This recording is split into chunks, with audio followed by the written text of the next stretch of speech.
scène. On est dans la file d'attente au supermarché, et là, la personne juste devant s'effondre d'un coup, raide. Pas un cri, pas un seul geste pour se retenir, Ouais, c'est toujours hyper impressionnant comme situation. complètement. Et genre 12 secondes plus tard, elle ouvre les yeux, elle regarde autour d'elle, un peu à l'ouest, et elle demande ce qui s'est passé. Et la question que tout médecin doit se poser à ce moment précis, elle donne le vertige. Ah, ça c'est sûr.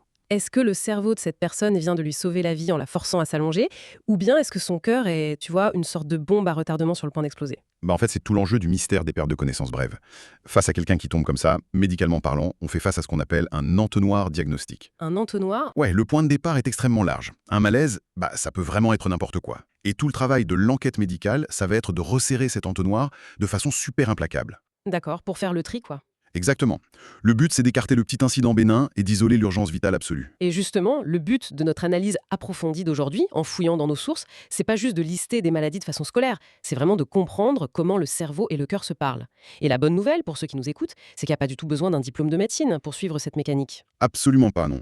C'est de la pure plomberie et de l'électricité, tu vas voir. Alors, en épluchant les documents, on se rend vite compte qu'il y a malaise et malaise.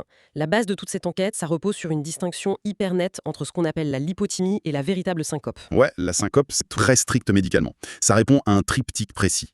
Soudain, total et bref. C'est ça. Voilà. Ça doit durer moins de 3 minutes et surtout, il faut une récupération spontanée et complète. Mais ce qui me fascine, c'est ce qui se passe sous le capot à cet instant précis. Les sources parlent d'une hypoperfusion cérébrale globale. C'est un grand mot pour décrire une réalité mécanique assez brutale en fait. La pression dans la tuyauterie s'effondre et le sang n'arrive plus au cerveau. Et il faut savoir que le cerveau, c'est un organe qui est incroyablement gourmand en oxygène. Genre, il tolère aucune coupure, hein. S'il est privé de son sang pendant à peine 12 secondes en moyenne, il coupe tout. Il disjoncte volontairement. Attends, c'est un mécanisme de défense, ça. Complètement. En coupant le tonus musculaire, le corps s'effondre. Le patient se retrouve à l'horizontale et une fois allongé, le cœur a plus besoin de lutter contre la gravité pour envoyer le sang vers la tête. C'est littéralement un bouton reset d'urgence. Ah ouais, c'est dingue.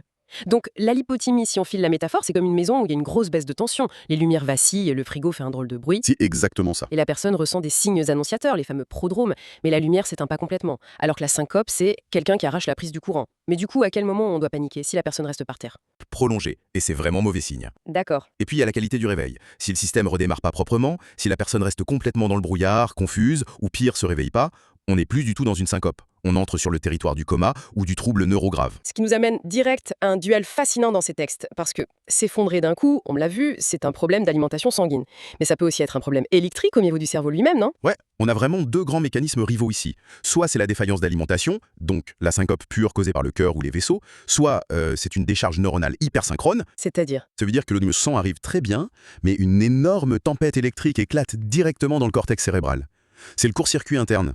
Et ça, c'est la crise d'épilepsie. Ah, donc le grand match, c'est syncope contre épilepsie, et ça se joue souvent direct sur le trottoir, avec des témoins qui paniquent et qui racontent n'importe quoi aux urgences. Mais il y a un piège absolu que j'ai découvert dans les notes, c'est les syncopes convulsivantes. Ah oui, le cauchemar des témoins, ça. Mais carrément. En gros, quelqu'un fait une simple chute de tension, son cerveau manque d'oxygène quelques secondes, et soudain, son corps se met à trembler. Mais comment on fait la différence si la personne secoue les bras? On dirait forcément une épilepsie. C'est vrai que ces secousses, ce qu'on appelle des clonies, elles trompent les témoins 9 fois sur 10. C'est juste le cerveau qui souffre un peu du manque d'oxygène.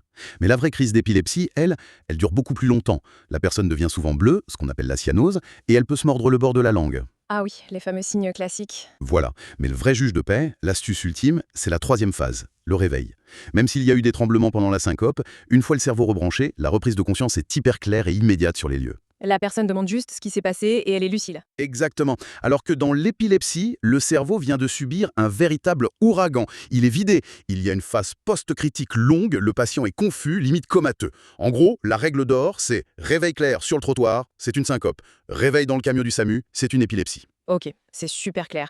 Mais une fois qu'on a écarté l'épilepsie, la méthode pour trouver la cause exacte de la syncope, elle m'a laissé un peu perplexe. On vit dans un monde avec des IRM et des scanners partout, et pourtant le document affirme que le médecin, juste avec des questions et ses mains, résout près de 70% des cas.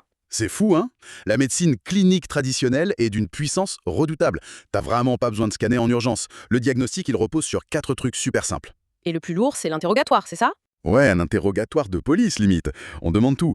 Qu'est-ce que la personne faisait? C'était après un gros repas. Parce que la digestion monopolise le sang. Exactement. Est-ce qu'il y avait des signes avant-coureurs? Et surtout, la question clé, est-ce qu'il y a des cas de mort subite inexpliqués dans la famille? D'accord. Et après l'interrogatoire, on ausculte, on écoute s'il y a un souffle au cœur, mais il y a aussi ce fameux test postural. Le test de chez Long, ouais. On prend la tension du patient couché, puis on le fait lever. Et on reprend la tension à 1 minute, puis à 3 minutes. Pour voir si les tuyaux réagissent assez vite face à la gravité. C'est ça. Et le quatrième outil, qui fait 30% du boulot à lui tout seul, c'est un simple électrocardiogramme de repos, le fameux ECG. Ce vieux bout de papier millimétré, quoi.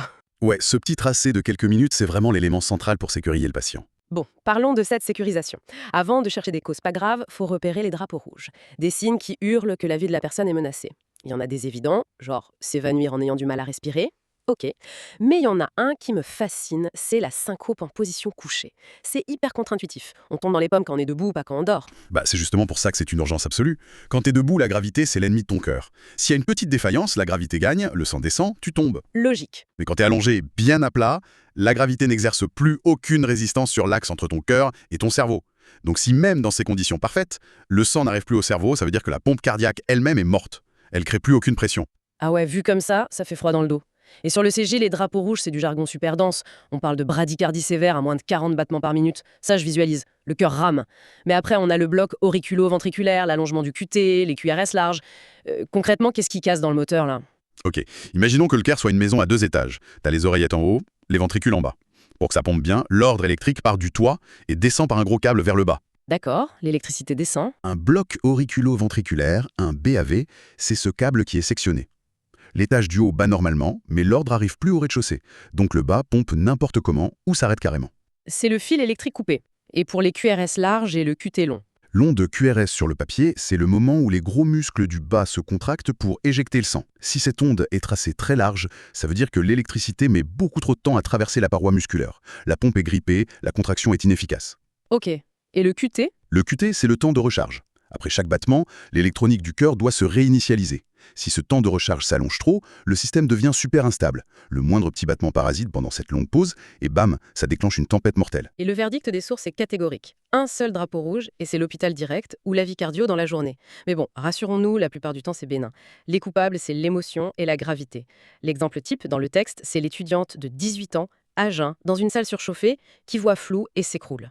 Ça, c'est la star des syncopes, la syncope vasovagale. Le mécanisme est passionnant.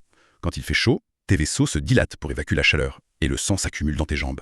La fameuse tension qui chute. Voilà, le corps capte cette baisse et essaie de compenser.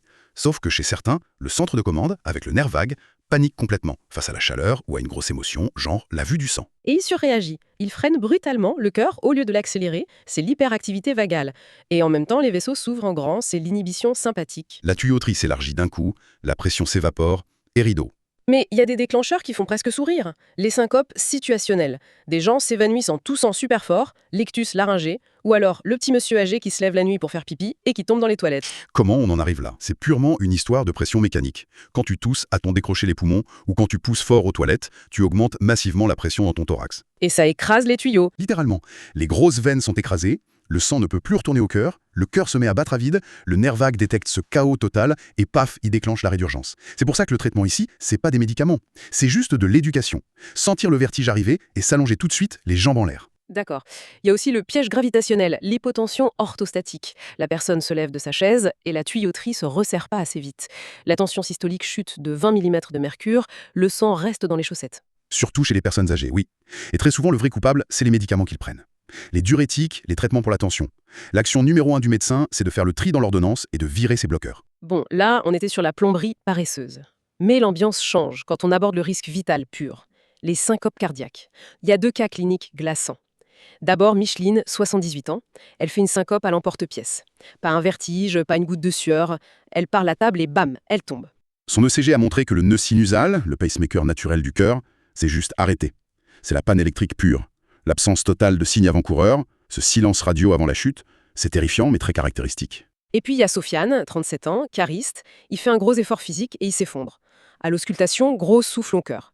Là, c'est pas électrique, c'est mécanique. Oui, la pompe est bloquée physiquement. Ça peut être la valve aortique qui s'est épaissie comme de la pierre, ou le muscle lui-même qui est trop gros et qui bouche la sortie. Au repos, ça va, le sang passe. Mais pendant l'effort, les muscles du corps hurlent pour avoir du sang. Le cœur pousse comme un fou, mais la porte de sortie est coincée. Le cerveau n'a plus rien et c'est le blackout. Exactement. Mais attends, le document donne une règle stricte. Toute syncope à l'effort est cardiaque, jusqu'à preuve du contraire. Je trouve ça hyper alarmiste, non? Imaginons quelqu'un à la salle de sport qui soulève une charge de dingue, bloque sa respiration et a la tête qui tourne. Faut l'embarquer avec les gyrophares. Ah non, faut bien séparer le malaise après l'effort et le malaise pendant l'effort. Le gars qui soulève sa fonte en apnée, il fait comme le monsieur qui tousse, il écrase ses veines. S'il a un vertige juste après avoir posé la barre, c'est bénon. D'accord, la nuance est temporelle. Voilà. Par contre, s'effondrer pendant qu'on est en train de courir, c'est l'alerte rouge. À ce moment précis, t'es bourré d'adrénaline, ton cœur est une machine de guerre. S'il lâche en plein effort sans prévenir, c'est qu'un mur de briques ou un câble interne rompu. Très clair.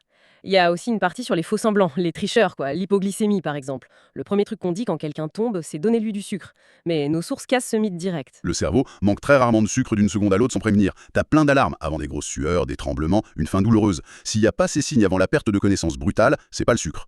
Même si un petit dextro pour mesurer la glycémie est toujours utile au cas où. Il y a un autre faux semblant qui fait peur sur les biais cognitifs des médecins. Un homme de 55 ans est ramassé par terre. Il sent super fort l'alcool, il est à 1,2 g. Le réflexe, c'est de dire « Oh ça va, il est juste ivre-mort, laissez-le cuver ». Et c'est l'arbre qui cache la forêt. Dans ce cas précis, le médecin a fait son boulot, il a fait un ECG malgré l'alcool et paf, il a vu un infarctus en train de se former. La leçon, c'est que l'haleine d'alcool, ça protège pas d'une crise cardiaque. C'est fou ça. Il y a aussi l'attaque de panique qui mime super bien le malaise. Hyperventilation, la sensation de mort imminente et la fameuse main d'accoucheur où les doigts se crispent. Ouais, mais là, la physiologie est différente. Respirer trop vite, ça change l'acidité du sang, ça donne des spasmes musculaires. Mais la personne ne perd jamais vraiment connaissance. Donc, un petit anxiolytique, et ça rentre dans l'ordre. Et justement, parlons des traitements. Une fois le tri fait, comment on répare ça aux urgences? Si c'est l'épilepsie, des benzodiazépines pour éteindre l'incendie dans le cerveau. Si le cœur s'emballe avec une tachycardie mortelle, on fait un choc électrique externe pour rebooter le système. Et si le cœur rame trop, comme pour Micheline, on injecte de l'atropine en intraveineuse. L'atropine, C'est un produit qui bloque le nerf vague. C'est littéralement comme si on enlevait soudainement la brique qui pesait sur la pédale de frein du cœur. Et dans les cas graves de blocage, c'est le massage cardiaque et la pose d'un pacemaker. et pour l'hypotension orthostatique. On peut utiliser de la midodrine. Ça va forcer les vaisseaux à se contracter fortement. Ça resserre les tuyaux, la pression remonte et pousse le sang vers le cerveau, contre la gravité. C'est comme le chef d'orchestre aux urgences, quoi. Il a 2 voix. La voix 1, c'est retour à la maison avec des conseils pour les malaises vagos. Et la voix 2, c'est on t'enferme à l'hôpital parce que ton cœur est suspect ou que tu t'es fracturé le crâne en tombant.